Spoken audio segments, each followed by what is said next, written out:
এই ৰাস্তাটোলৈ কেতিয়াবা আহিছেনে? সন্ধিয়া পৰত খুব ভাল লাগে। গুৱাহাটীৰ খানাপাৰাৰ ওচৰতে আছে এই ৰাস্তাটো। ক'ত আছে মই ক'ব বিচাৰিছোঁ, জ্যোতি বিষ্ণু প্ৰেক্ষাগৃহ।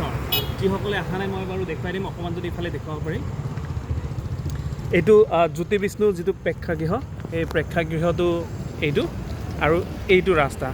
সন্ধিয়া সময়ত যদি আপুনি ফুৰিবলৈ আহে বা খোজ কাঢ়িবলৈ আহে বৰ ভাল লাগে।